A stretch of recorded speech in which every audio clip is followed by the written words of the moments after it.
Boa noite, pessoal. É um prazer estar aqui com vocês. Meu nome é Mara Garcia, sou consultora do Sebrae e atuo na área de comunicação, marketing e vendas já há mais de 25 anos. Também tenho uma empresa de serviços e a maioria dos meus clientes lá na empresa atuam com serviço. Para quem não sabe, o Sebrae é uma entidade privada que visa promover a competitividade e a sustentabilidade dos pequenos negócios.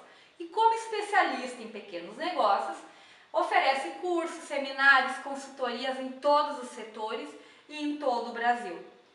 Vamos nos ater ao seguinte: com a globalização, com a maior especialização das pessoas, com a maior expectativa de vida e até a questão do desemprego que faz com que muitas pessoas estão montando um negócio, é muito importante neste momento a execução consistente, pensar no negócio, pois para que a gente possa então gerar vantagens mais competitivas em relação aos nossos concorrentes. Vamos ver aqui então como gerenciar empresas de serviços lucrativas. Com os temas que a gente vai trabalhar, vai ser possível compreender as peculiaridades dos negócios, serviços e conhecer algumas estratégias simples e inteligentes para alavancar os resultados, eliminar desperdícios, aumentar o faturamento dos seus negócios. O que é serviço? O que vocês poderiam me falar sobre isso? Ok, é uma expectativa, então, vivenciada entre duas ou mais partes que visam atender necessidades que podem ou ter não produtos nessa relação. O que se vende é uma solução para uma dor ou um desejo. O cliente compra a transformação. E quanto maior for essa transformação, maior o valor para o cliente. Gostaria de ouvir alguns exemplos então de serviços. Sim, empresas da área da beleza, da saúde, da segurança, na área da construção e muitos outros. Para atender essas necessidades dos clientes, nós precisamos entender alguns desafios que tem entre bens e serviços, entre o celular e entre então um serviço desses que eu comentei agora. Bens é tangível, é estocável, é tocável. O serviço é intangível, não tem como tocar, não tem como estocar. O bem, ele é padronizado, ele é produzido em larga escala e bem longe aos olhos do consumidor, enquanto que o serviço, ele é heterogêneo e a produção e o consumo é simultâneo, como vocês podem ver aqui na imagem, que acontece num salão de beleza.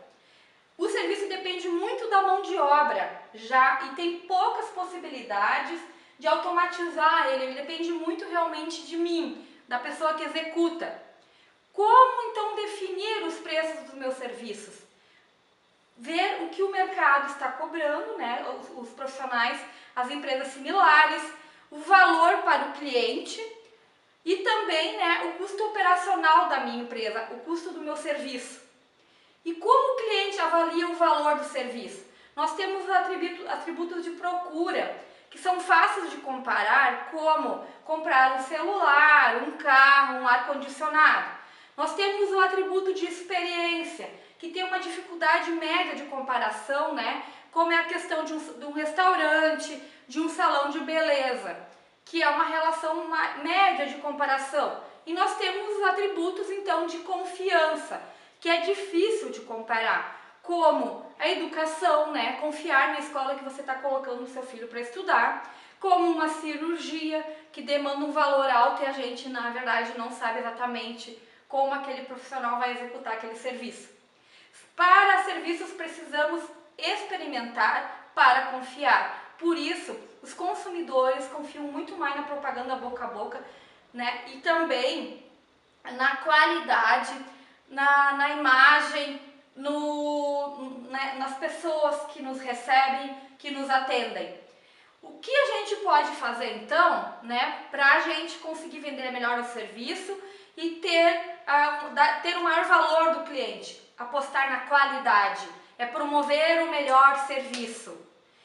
É isso que o cliente dá valor, ele precisa receber muito mais que a expectativa dele. Quanto maior for o que ele recebe, se for maior que a expectativa, quantas vezes acontece que a gente tem uma expectativa, um serviço e ele é maior ou então menor? Aonde que a gente coloca mais valor? Naquele que a gente recebeu a mais do que a gente esperava. Bom, agora depois de a gente assistir o vídeo O que é lucro, né, da Fernanda Zanoni, eu quero colocar algumas questões para vocês. O que é mais importante na sua opinião? Seria o volume de faturamento, o que sobra do resultado? Ou então, você já analisou seus gastos sob essa perspectiva? O quanto você investe e que retorno, né, esses serviços estão dando para a sua empresa? O que você entrega para o seu cliente realmente tem valor para ele? Você já parou para analisar isso? E o que você entrega, ele está valorizando para pagar por isso ou não? É muito importante a gente saber o seguinte, às vezes a gente tem cliente na nossa empresa onde a gente diz o ditado, a gente está trocando 6 por meia dúzia. Então é muito importante a gente olhar bem para esse cliente, né? Conservar aquele cliente que nos dá uma alta lucratividade e desenvolver aquele cliente com uma média lucratividade e aos poucos ir eliminando aqueles clientes que não dão tanta lucratividade para a nossa empresa. E como garantir, na verdade, uma lucratividade da empresa? Nós temos que ver, a gente precisa ver alguns requisitos.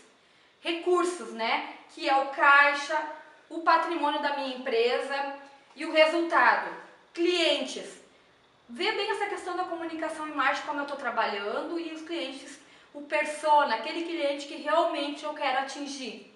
Os processos, se eles realmente estão funcionando, né? Se a gente está conseguindo executar o nosso trabalho de acordo.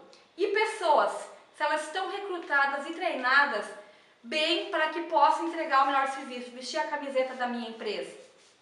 Porque no mercado atual hoje, o que vale é o seguinte: existem 3 tipos de empresa. As que fazem as coisas acontecerem, as que ficam observando o que acontece e as que ficam se perguntando o que aconteceu. E você, aonde você quer estar? Eu agradeço. Levem esses ensinamentos para o seu dia a dia e que vocês realmente consigam trazer mais lucratividade para os seus negócios. Muito obrigada e boa noite.